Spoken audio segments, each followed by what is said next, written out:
When I collapsed at my graduation, the doctors called my parents. They never came. Instead, my sister tagged me in a photo. Finally, Paris family trip. No stress, no drama. I said nothing. Days later, still weak and hooked to machines, I saw 165 missed calls and a text from my dad. "We need you. Answer immediately." Without thinking twice, the fluorescent lights above my hospital bed had a flicker. Not constant, just enough to notice when everything else went quiet. Every few seconds, a tiny stutter in the glow, the kind of thing you'd never see if you weren't lying flat on your back with nothing else to look at. I'd been staring at that light for 3 days. The nurses came and went. They adjusted my IV, checked the monitors, asked if I needed anything. One of them, Maria, I think, had started bringing me extra pudding cups without me asking. She'd set them on the tray table and give my shoulder a small squeeze before leaving. She never said much. I think she understood that. Sometimes silence is its own kind of kindness. My name is Josephine Chen. I was 22 years old, and I had just collapsed during my college graduation ceremony. Not after, during. They tell me I made it all the way across the stage, shook the dean's hand, smiled for the camera, took 3 steps toward the stairs, and then simply stopped existing for a while. My body decided, after 4 years of relentless pressure and chronic illness, I'd been hiding from everyone, that it was done pretending. I woke up in an ambulance with an oxygen mask on my face, and a paramedic asking me to squeeze his hand if I could hear him. I squeezed. He looked relieved. I felt nothing at all. The hospital called my emergency contacts. I know this because a nurse told me, gently, on the first night. She said they'd reached my parents, explained the situation, and were assured that family would be arriving soon. I waited through the first night with my phone clutched against my chest, watching the door. Every time footsteps approached, my heart would lift a little. Every time they passed by, it sank a little lower. By morning, I'd stopped looking at the door. I should explain something about my family. We weren't estranged, not officially. There were no dramatic fights, no declarations, no slamming doors. We were simply structured. My parents had built a particular kind of life, and within that life, there were particular roles. My older sister Vivian was the centerpiece. The first child, the successful one, the one whose accomplishments were worth celebrating. I was the afterthought. The one who came later, required more maintenance, caused more inconvenience. This isn't self-pity, this is just math.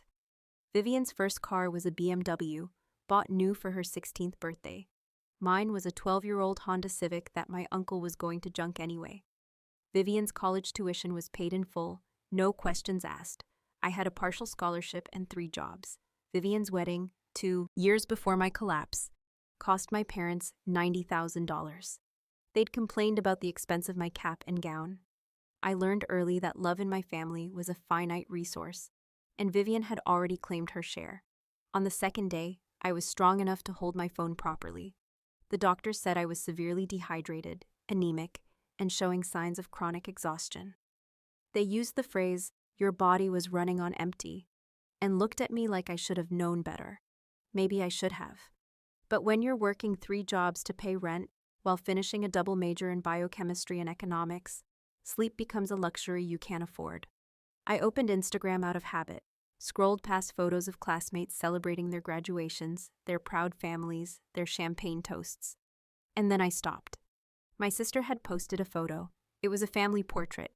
My parents, Vivian, her husband David, all standing in front of the Eiffel Tower. They were wearing matching scarves. My mother was holding a croissant. Everyone was smiling. The caption read, "Finally, a stress-free, drama-free family vacation. Paris, je t'aime." The timestamp was from that morning. I stared at the photo for a long time, long enough that the screen dimmed and went dark, and I had to tap it again to bring it back. I looked at my mother's smile, the wide, genuine one she used in photos she was proud of. I looked at my father's hand on Vivian's shoulder. I looked at the Eiffel Tower behind them, glittering in what must have been evening light. They hadn't come. They hadn't come because they were in Paris. They'd received a call that their daughter had collapsed during her graduation and been rushed to the hospital, and they had, looked at each other, shrugged, decided it wasn't worth changing their plans? No, that was too simple. That implied a decision, a moment of weighing options. This felt older than that. This felt like a conclusion they'd reached so long ago that it didn't even require discussion anymore. Josephine will be fine. Josephine is always fine. Josephine doesn't need us. I set my phone face down on the bed and went back to watching the flickering light. The thing about hospitals is that time moves differently there. Hours stretch, days blur. The outside world becomes theoretical, something happening to other people in other places. I existed in a bubble of beige walls and antiseptic smell and the steady beep of monitors. Maria, my favorite nurse, came in on the third morning with her usual pudding cup and a new IV bag. "Your color's better today," she said, hanging the bag on the pole. "That's good. You were looking pretty gray when they brought you in." "Thank you," I said. My voice was still rough from disuse. She glanced at the chair beside my bed, the one that had been empty since I arrived. "Anyone coming to visit?" I thought about lying. It would have been easier. Instead, I said, "I don't think so." Maria's hands paused on the IV line, just for a moment. Then she continued her work, her face carefully neutral. "Well," she said, "the doctor wants to run a few more tests today. See if we can figure out why you're so run down. Sound okay?" I nodded. She finished with the IV and turned to leave, then stopped at the door. "You know, my grandmother used to say something. She'd say, 'The family you're born with is luck. The family you build is choice.' I always thought that was pretty smart." I didn't respond. She gave me a small smile and left. The family you build is choice. I lay there thinking about that for a long time. On the fourth day, they finally let me sit up properly. The dizziness that had been constant since my collapse started to fade, replaced by a kind of hollow weakness. I could hold a cup of water without shaking. Small victories. I checked my phone for the first time in over 24 hours. 165 missed calls. I blinked at the number, scrolled through the call log. My father's name, over and over, stretching back through the night and into the early morning. My mother, Vivian. My father again. The calls were frantic, clustered, some only seconds apart. And then the text, from my father, sent 40 minutes ago. "We need you. Answer immediately." Something cold moved through my chest. Not anger, not yet. Something more like recognition. Like seeing a pattern complete itself. I looked at the text for a long time. "We need you," not "how are you," not "are you okay," not "we're sorry we weren't there." We need you.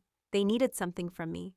After 4 days of silence, 4 days of lying in a hospital bed alone while they posed for photos in front of European landmarks, they had finally remembered I existed. Because they needed something. My thumb hovered over the call button. Without thinking twice, I turned off my phone and set it in the drawer of my bedside table. Then I asked Maria if I could have an extra pudding cup. The doctors kept me for 3 more days. It turned out my collapse wasn't just exhaustion, though that was certainly part of it. I had an undiagnosed autoimmune condition, something that had been quietly attacking my body for years, while I pushed through the symptoms and told myself I was just tired. The inflammation had been building, and graduation day, my body had simply given out. "This isn't something that happens overnight," Dr. Reyes told me on my 5th day. She was a small woman with kind eyes and a matter-of-fact way of speaking that I appreciated. "Your body has been under significant stress for a very long time. The collapse was your system finally hitting a wall." I nodded. "What's the treatment?" "Medication, primarily. Rest, real rest, not just sleeping a few hours between shifts. Regular monitoring, diet changes." She paused, looking at me over her clipboard.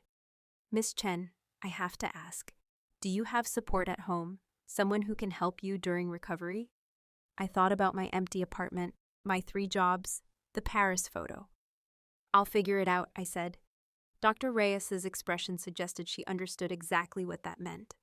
She wrote something on her clipboard and didn't push further. During those 7 days in the hospital, I had a lot of time to think. I thought about the years I'd spent trying to earn my place in my family, the perfect grades, the scholarships, the jobs I worked to prove I wasn't a burden, the way I'd learned to make myself small at family gatherings, to laugh at Vivian's jokes even when they were at my expense, to accept whatever crumbs of attention my parents threw my way and be grateful for them. I thought about the graduation ceremony I'd worked so hard for, 4 years of barely sleeping, of living on ramen and caffeine, of telling myself that if I could just prove I was worth something, maybe they'd finally see me. And I thought about that photo, the matching scarves, the croissant, the caption, no stress, no drama. I was the stress. I was the drama. My existence was an inconvenience they'd finally managed to escape. Something shifted in me during those 7 days. It wasn't anger, or not only anger. It was something quieter, colder. A kind of clarity that comes when you finally stop pretending a door might open and accept that it was never a door at all. Just a wall painted to look like one. I didn't call them back. On the 7th day, I was discharged. Maria helped me pack my few belongings, the clothes I'd been wearing when I collapsed, now washed and folded, and a small bag someone had brought from my apartment. I didn't ask who. It didn't matter. You have someone picking you up? She asked. I shook my head. I'll take an Uber. She pressed her lips together. Then she reached into her pocket and pulled out a business card. This is my number, not the hospital line, my personal cell. If you need anything, anything at all. I looked at the card, at this woman who had spent a week bringing me pudding cups and checking my vitals and treating me like I mattered. Why? I asked. The word came out smaller than I intended. Maria shrugged. Because everyone deserves to have someone in their corner, even if they're just a nosy nurse who worries too much. She smiled. Take care of yourself, Josephine. And I mean really take care, not just surviving, living. I tucked the card into my pocket and nodded. My apartment was exactly as I'd left it. A single room above a laundromat, furnished with a mattress on the floor and a desk I'd found on the curb. The window looked out on a brick wall. The radiator clanked and hissed through the night like something dying. I'd lived here for 3 years. I'd never called it home. I sat on the edge of my mattress and turned my phone back on. The notifications loaded slowly. More missed calls. The count had grown to over 200. Texts from numbers I didn't recognize. Voicemails filling my inbox. And buried in all of it, like a bomb waiting to go off, 32 messages from my father, 18 from my mother, 7 from Vivian. I didn't read them, not yet. Instead, I opened Google and searched for my family's name. The results loaded, and I understood. My grandfather, my father's father, had died. The articles were sparse but clear. Richard Chen, 87, founder of Chen Technologies, had passed away peacefully in his sleep 3 days ago. He was survived by his son Martin, daughter-in-law Helen, and granddaughters Vivian and Josephine. I read my name in the obituary and felt nothing. Grandfather Chen and I had never been close. He was a distant figure in my childhood, appearing at occasional holidays to dispense criticism and disapproval in equal measure. He thought my father had married beneath him. He thought my mother was too soft. He thought Vivian was acceptable and I was, as he once put it, excess inventory. But Grandfather Chen was also very, very wealthy. Chen Technologies had been a pioneer in semiconductor manufacturing in the 70s and 80s. My grandfather had sold the company in the 90s for an undisclosed sum that various estimates placed somewhere between $200 and $400 million. He'd spent the subsequent decades managing his investments, growing his fortune, and maintaining meticulous control over every aspect of his legacy, including, apparently, his will. The calls made sense now, the frantic texts, the sudden urgent need for my presence. Something in that will had my family scrambling. I let another day pass before I listened to the voicemails. My father's voice in the first one was annoyed, clipped. Josephine, this is Dad. We've been trying to reach you. Call back immediately. It's important. By the 5th message, annoyance had shifted to frustration. I don't know what game you're playing, but this is serious. Your grandfather has passed. There are matters to discuss. Call me. By the 10th, I could hear something else creeping in. Something that sounded almost like panic. Josephine, please, we need to talk about the will. There are complications. Just call. By the 15th, my mother had taken over. Sweetie, we know you're probably upset about Paris. It was terrible timing, and we feel awful that we couldn't be there. But Grandpa's funeral is tomorrow, and there's something you need to know about the inheritance. Please just call us. We love you. We love you. I played that part back 3 times. Tried to remember the last time my mother had said those words to me. Couldn't. The final voicemail was from Vivian. Her voice was different from the others. Not worried, but cold, controlled. The voice she used when she was trying not to lose her temper. I don't know what you're doing, Josephine, but you need to stop. This whole silent treatment thing is really immature. Grandfather left you something in the will, something significant, and there are conditions attached. You need to be at the reading tomorrow. If you don't show up, you'll be giving up a lot, so stop being dramatic and answer your phone. I saved that message. Then I turned off my phone again and went to sleep. The will reading was scheduled for 2 p.m. the next day at the offices of my grandfather's attorney, a man named Harold Whitmore, who had been managing Chen family legal affairs for 40 years. I almost didn't go. That morning, I lay in bed and stared at the water stain on my ceiling and thought about what it would mean to simply not. To let whatever my grandfather had left me pass to whoever was next in line. To cut ties completely, change my number, disappear into the anonymous mass of the city, and never look back. It was tempting, more tempting than I wanted to admit. But something Maria had said kept circling back to me. The family you're born with is luck. The family you build is choice. I couldn't build anything while I was still tangled in the wreckage of what I'd been given. I needed to know what I was walking away from. So I got dressed in the nicest clothes. I owned a black dress I'd bought at a thrift store for interviews, now slightly too loose from the weight I'd lost in the hospital, and I took an Uber to Whitmore and Associates. The law office was in one of those buildings that whispered money, marble floors, brass fixtures. A receptionist who smiled like she'd been trained to and offered me sparkling water from a glass bottle. My family was already there when I arrived. They were seated in a waiting area outside the conference room. My parents on one leather couch, Vivian and David on another. They all looked up when I walked in, and for a moment no one spoke. My mother recovered first. She stood, arms opening, face arranged in something that was supposed to look like relief. "Josephine, thank God. We've been so worried." I stopped walking, leaving a good 10 feet between us. "Have you?" I said. It wasn't a question. My mother's arms faltered, lowered. My father stood, his expression shifting from forced pleasantness to irritation. "What's that supposed to mean? We've been calling you for days." "I know, I saw." "Then why didn't you answer?" I looked at him, at my mother, at Vivian, who was watching me with narrow eyes and crossed arms, at David, who had the good sense to look uncomfortable. "I was in the hospital," I said. "We know that," my father said, impatient. "The hospital called. They said you were stable, that you'd be fine. We were already in Paris. The trip was planned for months. We couldn't just cancel everything." "No," I said. "I suppose not." Something in my tone made him pause. My mother jumped in, her voice pitched higher, placating. "Sweetie, we felt terrible about it. We really did. But Vivian had worked so hard to plan this trip, and your father had already taken the time off work, and we knew you'd understand. You've always been so independent." Independent. That was a word for it. "The hospital called you," I said, "and told you your daughter had collapsed during her graduation, and you decided to go to Paris anyway. You were stable." I woke up alone. My voice was quiet.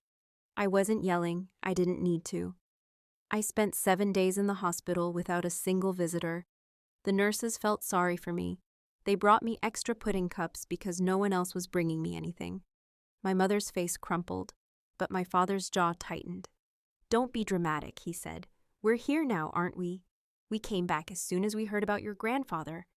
"Yes," I said, "you did." The silence that followed was thick. Finally, Vivian spoke. "Can we just get through this? The lawyer is waiting, and there's a lot to discuss." She stood, smoothing her designer dress. "We can deal with the family therapy later." She walked past me toward the conference room. David followed, giving me an apologetic half shrug that meant nothing. My parents moved to follow, but my mother hesitated, reaching out to touch my arm. "Josephine." I stepped back out of her reach. "Don't," I said. She flinched. Then she followed my father into the conference room. I stood alone in the waiting area for a moment, breathing slowly. The receptionist was pretending to look at her computer, but I could feel her watching me. Then I walked into the reading of my grandfather's will.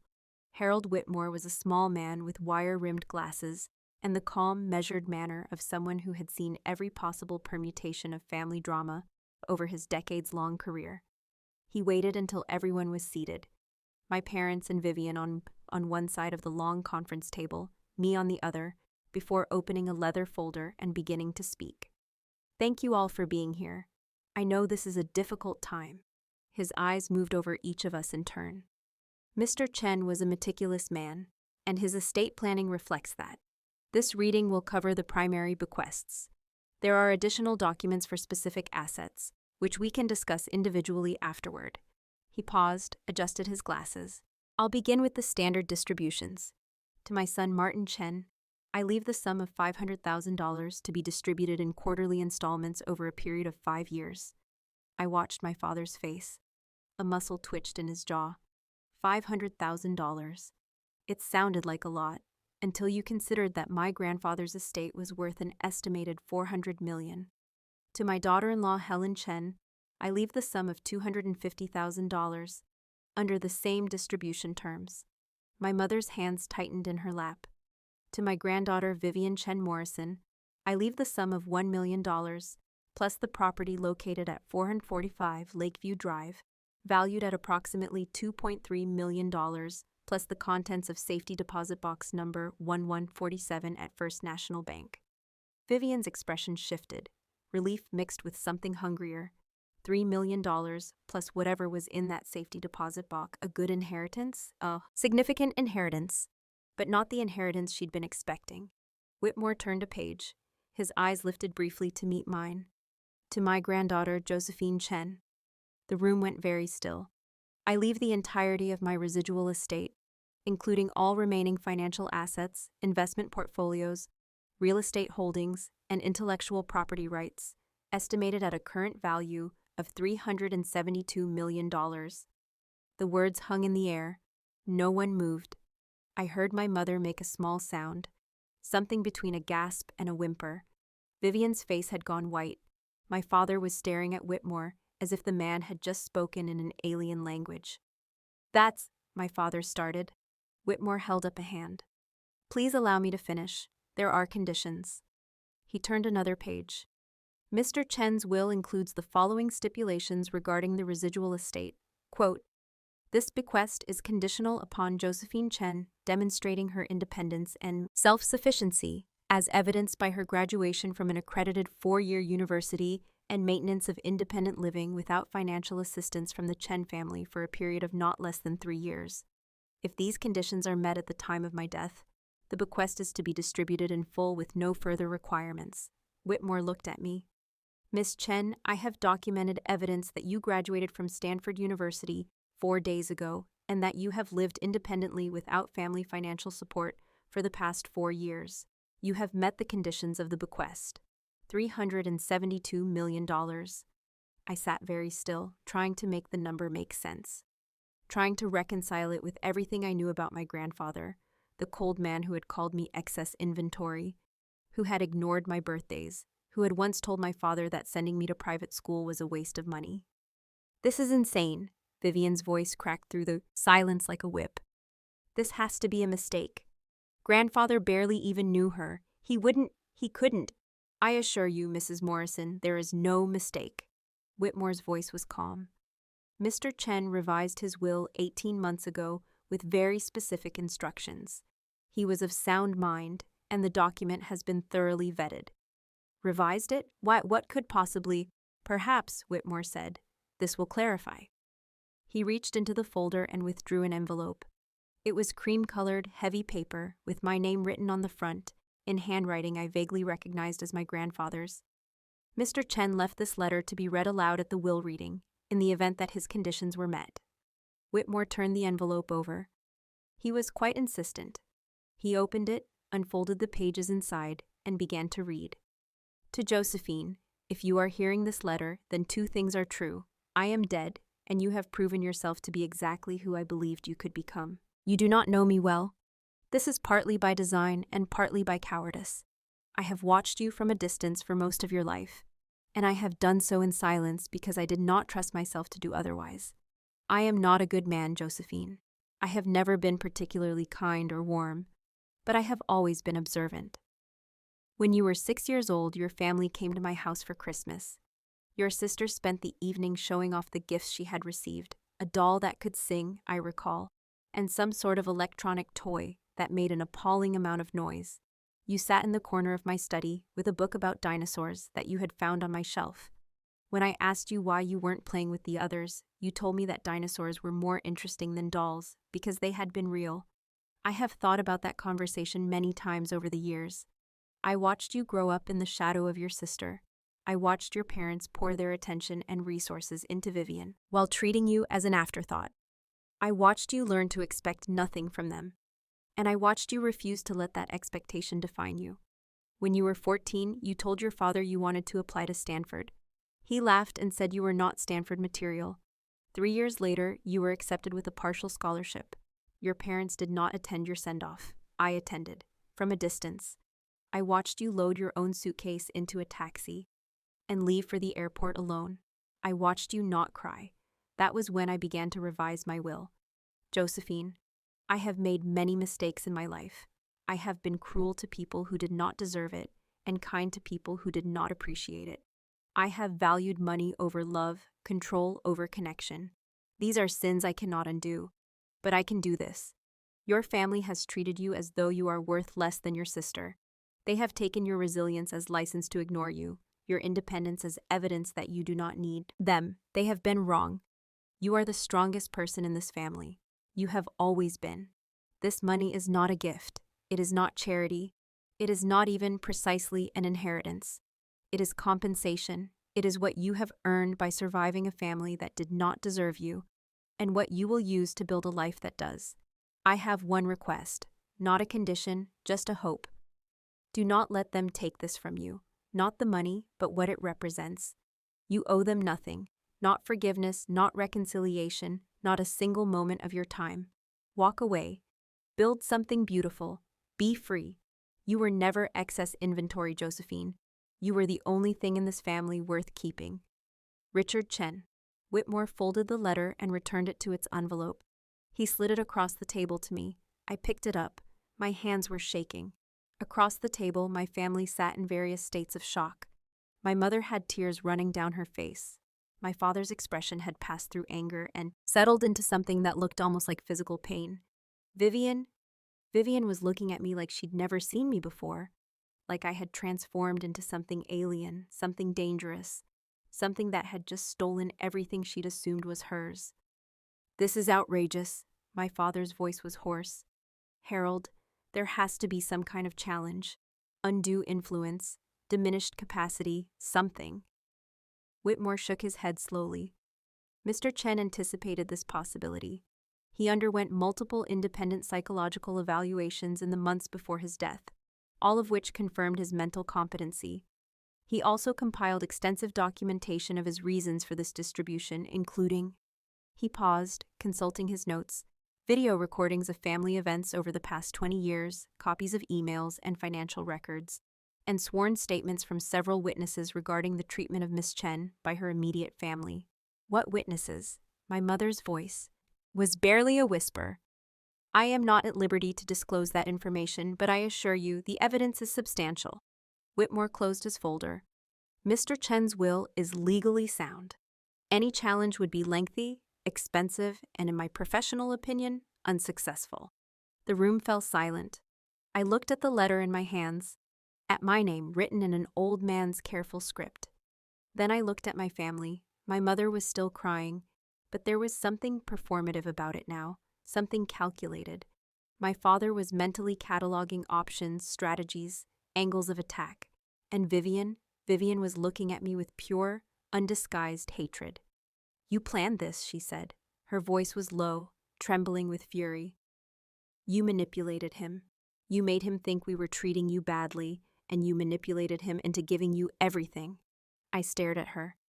Vivian, I said quietly, I didn't even know he was watching. Liar, you must have known. You must have been working on him for years, playing the victim, making us look bad. When? I asked. When exactly did I do this? During the Christmases I spent alone in my apartment because no one invited me to the family gathering. During the birthdays that went unacknowledged. During my graduation, when I collapsed on stage and you took a vacation. Vivian's mouth opened, closed. I didn't manipulate anyone. I stood, tucking the letter into my purse. I just lived my life, the same life I've always lived, the one where I take care of myself because no one else is going to. Josephine. My father's voice had changed. Softer now, almost gentle. Let's not say things we'll regret. We're all upset. Why don't we take some time, calm down, and then we can talk about this as a family. Figure out a fair way to… No. The word was quiet. Final. No? My father blinked. Josephine, be reasonable. This is clearly not what grandfather intended. He was old, confused. He was sharper than any of us, I said, and he knew exactly what he was doing. I turned to Whitmore. Is there anything else I need to do today? Just some paperwork, he said. We can handle it now, or you can schedule a separate appointment. Now, please? He nodded and stood, gathering his folders. As I moved toward the door, my mother grabbed my arm. Josephine, please. We're your family. You can't just… We need… I looked at her hand on my arm, at her tear-stained face, at the desperation in her eyes that had nothing to do with love and everything to do with the $300 million walking out the door. You don't need me, I said. You've never needed me. You've made that very clear. I pulled my arm free. But now, I continued, now I don't need you either. I walked out of the conference room. Behind me, I heard Vivian's voice, rising to a shriek. You can't do this. Josephine, you come back here right now. Josephine! I didn't look back. The paperwork took 2 hours. Whitmore walked me through everything, with patient professionalism, account numbers, investment portfolios, property deeds, tax implications. There was a lot to absorb. I told him I would need time to process, and he nodded like this was expected. Miss Chen, he said as I was gathering my copies, your grandfather left one more instruction. He asked that I give you this personally. He handed me a small velvet box. Inside was an antique pocket watch, its face yellowed with age, its hands frozen at 3:47. It belonged to his father, Whitmore explained. He said you would understand. I didn't understand, not completely, but I held the watch in my palm and felt its weight, its history, and something in my chest loosened just a little. Thank you, I said. If you need anything, advice, referrals, just someone to talk through your options, please don't hesitate to call. He handed me his card. Your grandfather was a complicated man, but he cared about you very much, in his own way. I nodded. I didn't trust my voice. I walked out of the building and into the afternoon sunlight, and for the first time in as long as I could remember, I had no idea what came next. The next few weeks were a blur. I quit my jobs, the coffee shop, the tutoring center, the overnight stockroom. I told my landlord I wouldn't be renewing my lease. I found a temporary apartment in a quiet neighborhood, a place with actual windows and a kitchen that didn't double as a closet. Whitmore connected me with a financial advisor, a woman named Patricia, who specialized in what she called sudden wealth transition. She was brisk and practical and didn't treat me like I was fragile. The most important thing right now, she told me, is to not make any major decisions. No big purchases, no dramatic gestures. Take 6 months to adjust. Let the reality sink in. Then we can talk about what you actually want to do with your life. It was good advice. I tried to follow it. My family, predictably, did not make it easy. The calls started within days. First, my mother, leaving tearful voicemails about how hurt she was, how unfair this all was, how family was supposed to stick together. Then my father, oscillating between charm and threats, talk of lawyers, of challenges, of making things right. Then Vivian. Her messages were different, colder, more calculating. I know you think you've won something, Josephine, but you haven't. You've made enemies of people who could have been your allies. When this all falls apart, and it will, you'll have no one. Is that really what you want? I didn't respond, not once. I changed my number. I set up a new email. I became very, very good at walking the other direction when I saw anyone who looked vaguely familiar. For a while it worked. And then the lawyers called. They were challenging the will. This wasn't unexpected. Whitmore had warned me it was possible. But the specifics still stung.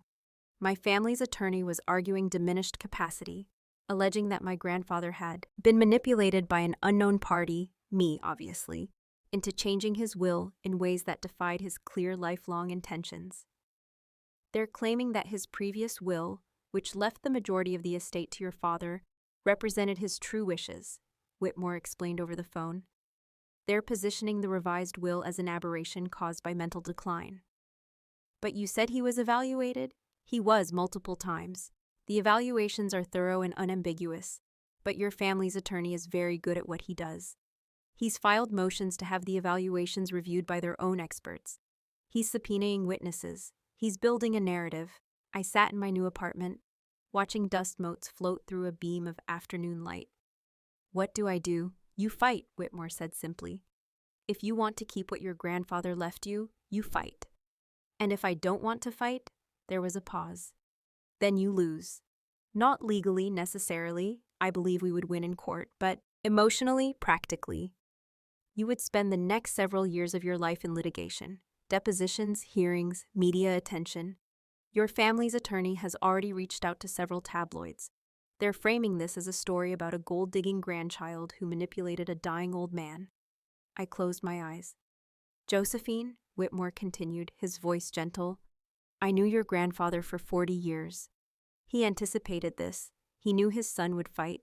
He prepared for it. Prepared how? The documentation I mentioned, the videos, the emails, the witness statements. He built a record, a very thorough record. Whitmore paused. If this goes to court, and that record becomes public, your family's reputation will not survive it. I thought about my mother's performative tears, my father's calculating eyes, Vivian's hatred. Send me everything, I said. The documentation arrived in boxes. Whitmore wasn't exaggerating. My grandfather had spent years compiling evidence, not of anything illegal exactly, but of patterns. The steady, relentless patterns of a family that had decided one child was worth investing in and one was not. There were bank statements showing the exact amount spent on Vivian versus me, for education, for transportation, for daily expenses. The disparity was stark. Over the course of our childhoods, my parents had spent approximately $700,000 more on my sister than on me. There were videos, holiday gatherings where I sat alone in corners while Vivian held court, my high school graduation filmed by a hired observer where my parents checked their phones during my valedictorian speech, my college move-in day when I arrived alone with 2 suitcases while the parking lot filled with families helping their children settle in. There were emails, correspondence between my parents and various family members, discussing me in terms that ranged from dismissive to cruel. One email from my father to his brother sent the week I got into Stanford. Josephine got lucky with the scholarship. She's not really Stanford material, but if they want to waste their money, I suppose it's their choice. And there were witness statements. The housekeeper who had worked for my parents when I was young, who described finding me crying in my room after my birthday was forgotten.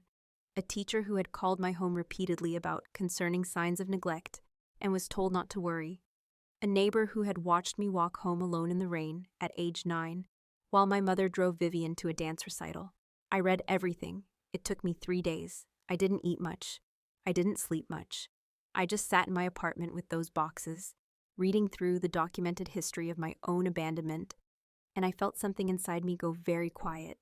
Not angry, not sad, just quiet, like watching a door close that had been slowly swinging shut my entire life. The court date was set for 4 months out. In the meantime, I did something I'd never done before. I went to therapy. Her name was Dr. Amara Okonkwo, and she had been recommended by Patricia, my financial advisor. She specialized in family estrangement and trauma, and she had a calm, steady presence that made me feel like I could say anything without being judged. Tell me about your family, she said in our first session. I laughed, a short, harsh sound. How much time do you have?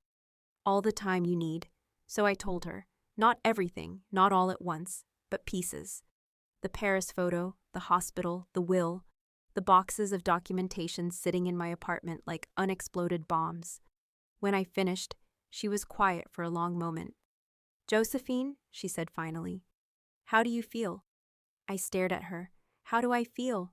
Yes, right now, in this moment. I opened my mouth to answer, and nothing came out. I realized with a kind of dull surprise that I had no idea how I felt. I had spent so many years suppressing my emotions, pushing through, telling myself that feelings were luxuries I couldn't afford. And now, sitting in this comfortable office with a kind woman asking me a simple question, I couldn't access any of them. I don't know, I said. Dr. Okonkwo nodded like this was exactly what she expected. That's where we'll start, she said. The months that followed were strange. I went to therapy twice a week. I met with Whitmore and his legal team regularly, preparing for the court case. I started taking walks in the park near my apartment, watching the seasons change, trying to remember what it felt like to exist in my body, without being in constant survival mode. Sometimes Maria, my hospital nurse, would text me. She'd check in, ask how I was doing, share photos of her garden. I'd reply with updates about my life, the therapy, the legal battle, the strange experience of having money for the first time in my life. She always responded with heart emojis and encouragement. It occurred to me that Maria, a woman I had known for 7 days, was the closest thing I had to a friend. I started trying to change that. I joined a book club, I took a ceramics class, I smiled at my neighbors and learned their names. Slowly, hesitantly, I began building something that looked like a life. And then the court date arrived. The courthouse was a sprawling gray building downtown. I arrived early, wearing a simple black dress, different from the one I'd worn to the will reading, purchased new, expensive enough to fit properly without being ostentatious. Whitmore met me in the lobby. He was carrying a briefcase full of documentation. "Are you ready?" he asked. "No," I said, "but I'm going anyway." He smiled, just a little. "Your grandfather would have liked that answer." We walked into the courtroom together. My family was already there. They sat on the opposite side of the aisle. My parents, Vivian, David, and a small army of lawyers. My mother looked older than I remembered, her face drawn and tired. My father's expression was stony. Vivian wouldn't even look in my direction. The proceedings began with the usual formalities. The judge, a stern woman named Morrison, who radiated no-nonsense authority, reviewed the case and invited opening statements. My family's attorney went first. He was good. Whitmore had been right about that. He painted a picture of a beloved patriarch, declining in his final years, manipulated by a granddaughter who had long nursed resentment toward her family. He spoke of tradition, of family values, of the clear intent demonstrated by decades of previous estate planning. Then it was Whitmore's turn. He stood slowly, adjusting his glasses. When he spoke, his voice was quiet but carried clearly through the room. "Your Honor, opposing counsel speaks of tradition and family values. I would like to speak of something simpler, the truth." He walked to the evidence table and picked up a folder. Richard Chen was not a sentimental man.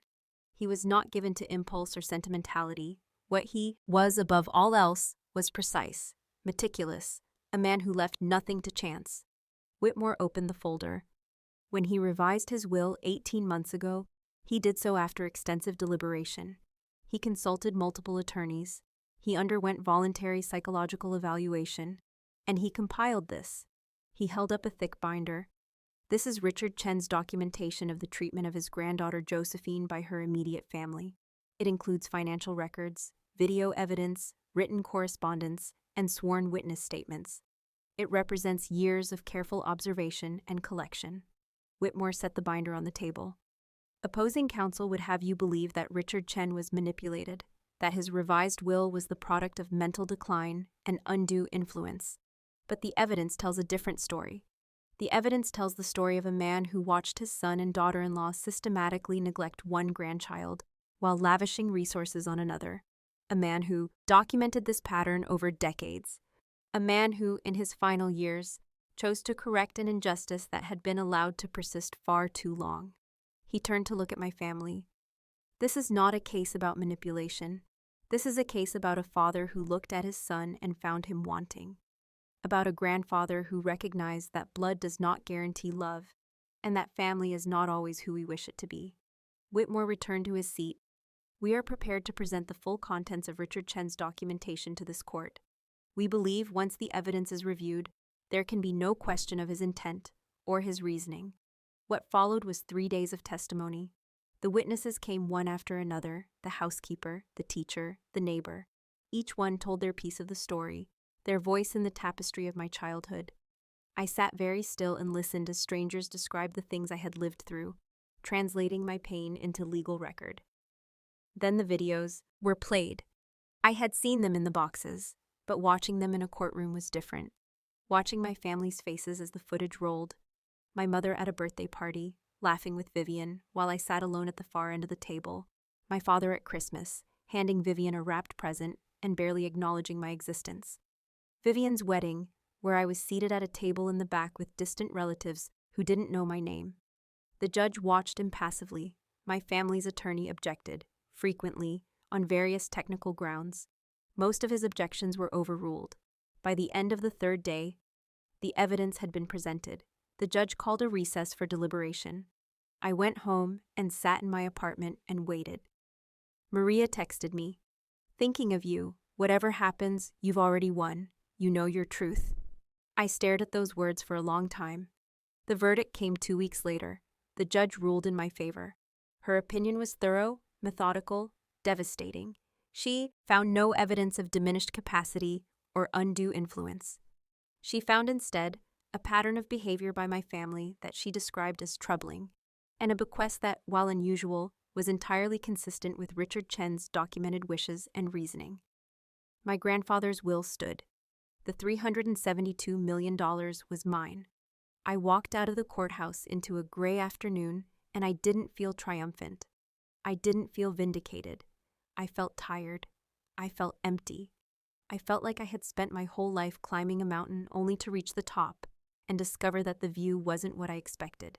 Behind me, I heard my mother's voice. "Josephine, please wait." I turned. She was standing on the courthouse steps, my father beside her. Vivian was nowhere to be seen. She had left immediately after the verdict, her face white with fury. But my parents had stayed. My mother's face was wet with tears. My father looked older than I'd ever seen him, diminished somehow, like the fight had finally gone out of him. "Josephine," my mother said again, "we're your parents. We love you. We've always loved you. I know we haven't always shown it the way we should have, but you left me in a hospital," I said. The words came out flat, final. "You received a call that I had collapsed, that I was being rushed to emergency care, and you went to Paris. You posted photos. You tagged me in them. No stress, no drama." I shook my head slowly. "I spent 7 days in that hospital, and you never came. Not once. We thought you were fine. You didn't think about me at all." My mother flinched. My father stepped forward. "Josephine, be reasonable. We're still your family. We can work through this. We can find a way to—" "No," I said it quietly, but something in my voice made him stop. "No, we can't. We're not going to work through this. We're not going to find a way forward. There is no forward." I looked at both of them, these people who had given me life and then spent the next 22 years making me feel worthless. "I'm done." "Done?" My mother's voice cracked. "What does that mean? You can't just— We're your parents."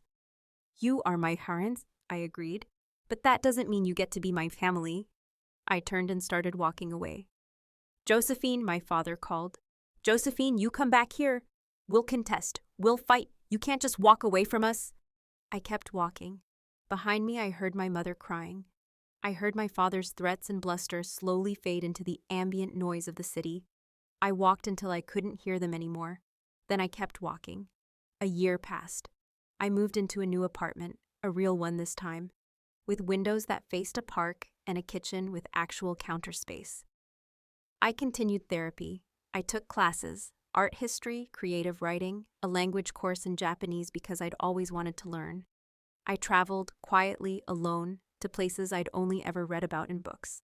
I donated a significant portion of my inheritance to causes I cared about. Education programs for underprivileged students, mental health resources for young adults, a scholarship fund at Stanford for first-generation college students who were making it on their own. I didn't do it for recognition. I did it because I had too much, and there were people who had too little, and I knew what it felt like to be on the other side of that equation. I didn't contact my family. They didn't contact me. For a while, that was the story. A quiet ending, a door closed, a new life begun. And then, on an ordinary Tuesday afternoon, I received a letter. It was from Vivian. I recognized her handwriting immediately, the careful, precise script she'd used since childhood. Always a little too perfect, always a little too controlled. The envelope had no return address, but the postmark was from the city where she lived. I stood in my kitchen for a long time, holding that envelope. I thought about throwing it away unopened. I thought about burning it. I thought about all the things Vivian had said to me over the years, all the small cruelties and casual dismissals, all the ways she had made it clear that I was beneath her notice. Then I opened it. Josephine, I don't expect you to read this. I don't expect you to respond. I'm writing because I need to say something, and I don't know how else to say it. I hated you. Not always. Not at first. When we were very young, I remember being excited to have a baby sister. I remember wanting to play with you, show you things, teach you how to do the things I knew how to do. I don't know when that changed. I think it was gradual. I think it was the way Mom and Dad talked about you, not cruel exactly, but dismissive. Like you were an afterthought. And I absorbed that. I made it part of how I understood the world. There was Vivian, who mattered, and there was Josephine, who didn't. It was easy to believe that. It was convenient. It made me feel special. I didn't understand until the trial what I had been part of. I didn't understand how deep it went. I told myself you were fine, that you were just being dramatic, that the way our family worked was normal. Watching those videos in court, seeing myself, seeing what we did to you, I finally understood. I am not writing to ask for forgiveness. I don't deserve it. I am not writing to make excuses. There are none. I am writing because you deserved a sister who protected you, and instead you got one who participated in your erasure. I am writing because the person I was is someone I am ashamed of, and I am trying, slowly and imperfectly, to become someone else. I am writing because I am sorry, that's all. I am sorry. Vivian, I read the letter 3 times, then I sat at my kitchen table and cried. Not the quiet, controlled tears I'd learned to hide as a child, real tears.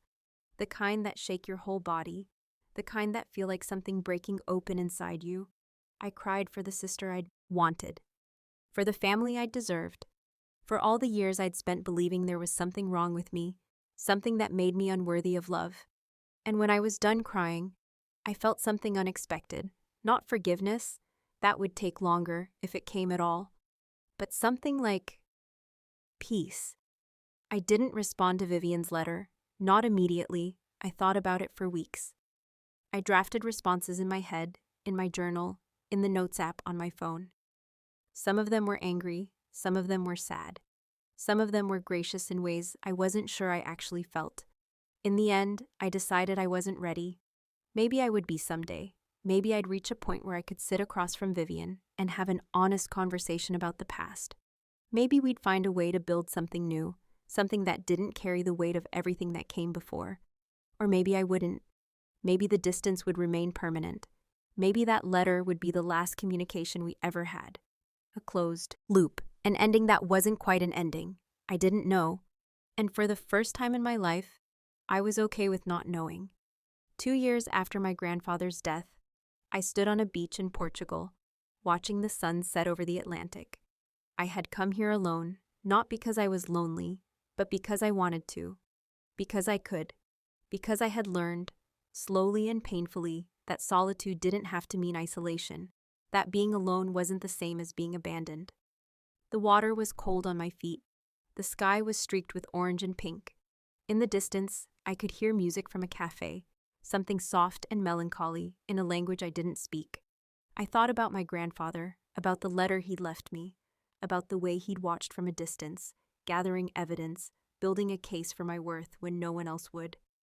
You were never excess inventory, Josephine. You were the only thing in this family worth keeping.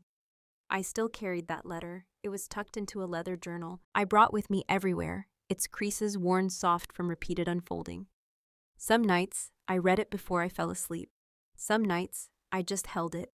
I thought about Maria, who texted me every week, about Dr. Okonkwo, who had helped me learn to name my feelings and hold them without drowning, about the friends I was slowly making, the women from my book club, the ceramics instructor who invited me to her gallery opening, the neighbor who brought me soup when I was sick. The family you're born with is luck. The family you build is choice. I was building, slowly, imperfectly, with setbacks and stumbles and days when the old wounds ached like they were fresh. But I was building.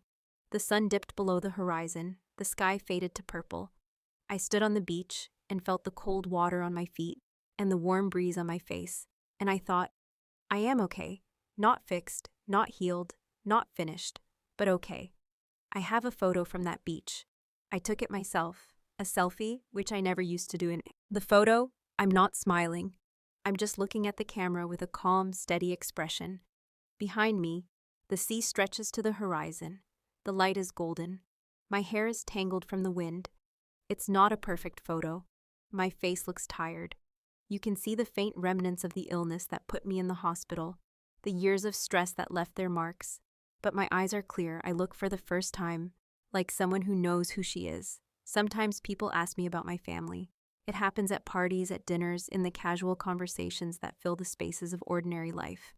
Do you have siblings? They ask. Are your parents still around? I've learned to answer vaguely. I'm not close with my family. Usually that's enough. People nod sympathetically and change the subject. But sometimes someone presses. They want details. They want the story.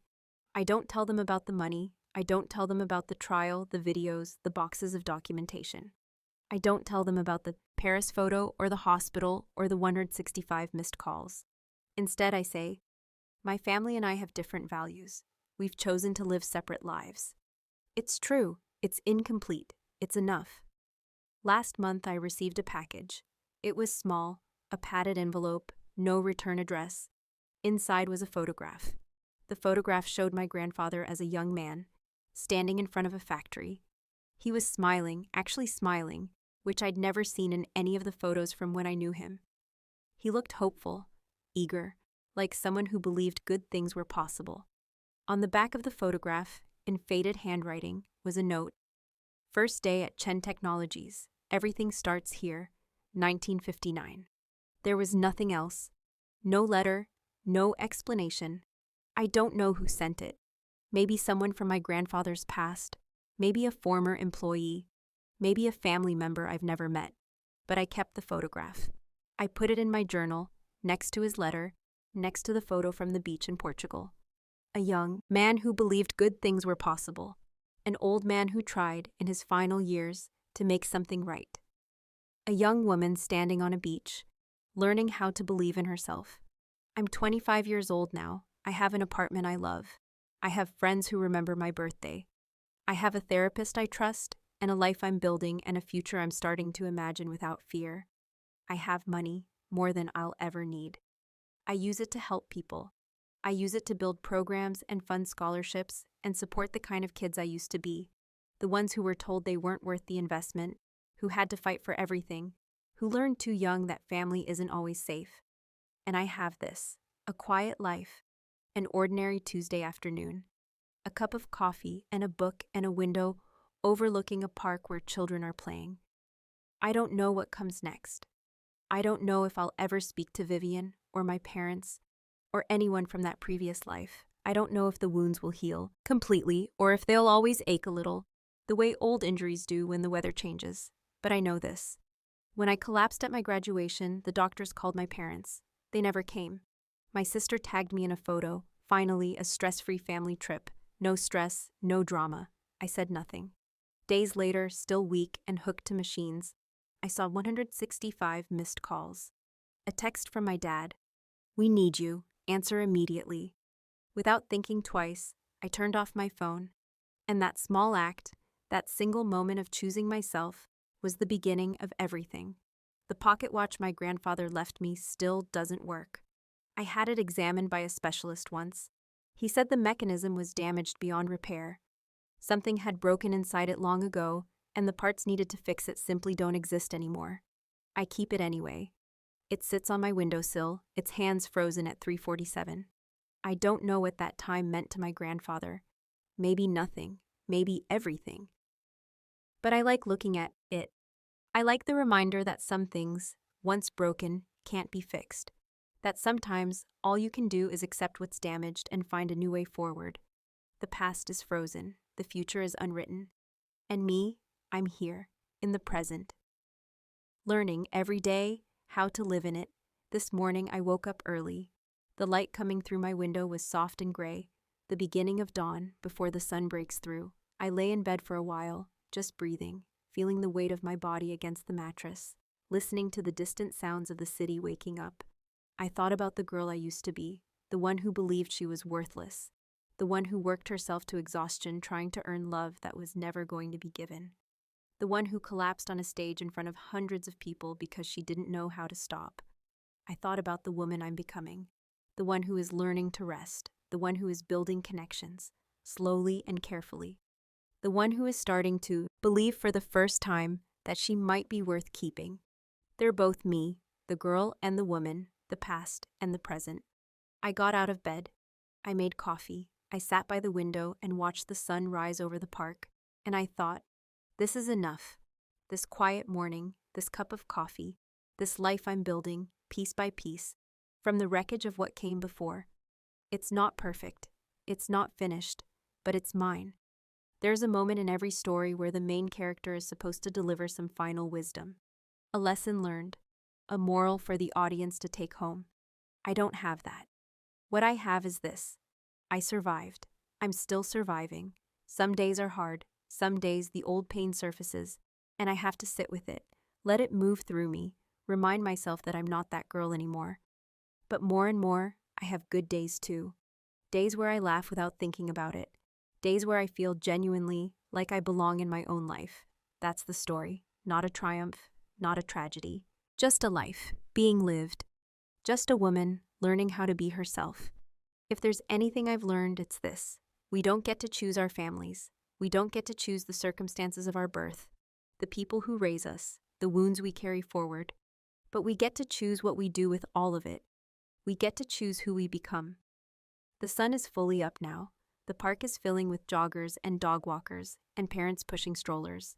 The cafe on the corner is starting to smell like fresh bread. Somewhere, a child is laughing. I finish my coffee. I rinse my cup in the sink. I look at the pocket watch on my windowsill, its hands forever frozen, and then I step out into the morning, into the ordinary miracle of another day. If you're reading this, whoever you are, wherever you are, I hope you know that you deserve better than you got.